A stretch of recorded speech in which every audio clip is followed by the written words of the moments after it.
ডাক্তাররা তো স্ট্রাইক করেছিল, আমি তো বলেছিলাম কেন আপনারা স্ট্রাইক করছেন, কিসের জন্য স্ট্রাইক? মানুষের সেবা করুন, মানুষের সেবা করলে তবে আপনাদের স্ট্রাইক করার, কিসের স্ট্রাইক করার অধিকার থাকে? মানুষের সেবা হচ্ছে আসল কাজ।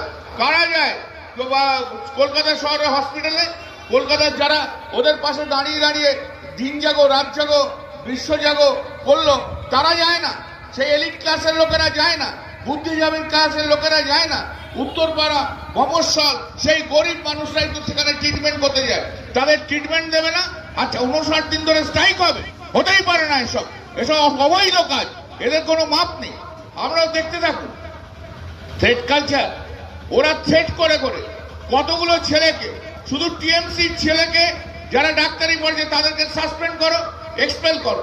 একটার পর একটা মামলা করছি আমি, তাদেরকে সাসপেনশনে আটকেছি, তাদের ক্লাস করে। থ্রেট কালচার তো এরাই করছে, এই ডাক্তাররাই থ্রেট কালচার করছে। হিসেব কিন্তু ঈশ্বরের কাছে হিসেব কিন্তু আছে, জবাবদিহি করতে হবে। ন্যায় চাওয়ার নামে কারুর বিরুদ্ধে অন্যায় করা যায় না। এটা কিসের ন্যায়?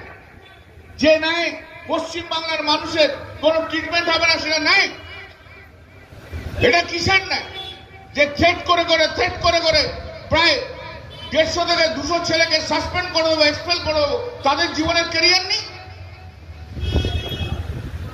ইয়ার্কি মানা হচ্ছে, ইয়ার্কির একটা শেষ সীমানা আছে। আমিও দেখছি কত বড় বড় বুদ্ধি, কত পিছনে কত বুদ্ধিমত্তার লোক আছে, সেটাও আমাকে দেখতে হবে। লড়াই যখন শুরু করেছে, লড়াই তখন জারি থাকে, অত সহজ না। তৃণমূল কংগ্রেসের ছেলে বলে, তৃণমূল কংগ্রেস করে বলে তাদেরকে সব সাসপেন্ড করে দিতে হবে, তাদেরকে সব এক্সপেল করে দিতে হবে। তাদের জীবনটা জীবন না, তোমার জীবনটাই জীবন। তোমরা কত ন্যায় করেছো। সব যদি হিম্মত থাকে, সব ডাক্তারদের হিম্মত থাকে, দিল্লিতে গিয়ে পরীক্ষা দিয়ে বসুন, পরীক্ষায় পাস করেন, তবে বলবো ডাক্তার, নাহলে বলবো ডাক্তার না। থ্রেট কালচার সিপিএম এর আমলে কম থ্রেট কালচার হয়েছে? থ্রেট করে করেই তো শেষ করে দিয়েছে। সিপিএম মানেই তো থ্রেটের একদম মানে আতুর ঘর, সবাই সে কথা জানে। এনিওয়ে, চলুক আস্তে আস্তে, আমরাও লড়তে লড়তে যাবো, দেখতে দেখতে যাবো। কাজ আপনাদের করতে হবে, ওসব নয়। আমি তো সরকারের কাছে আবেদন করব, হসপিটালের সব লাইভ স্ট্রিমিং করুন। কোন ডাক্তার কি কাজ করছে না করছে, পেশেন্টদের সঙ্গে কি ট্রিটমেন্ট করছে, সব যেন আমরা দেখতে পাই, সব যেন পেশেন্ট পার্টি দেখতে পাই।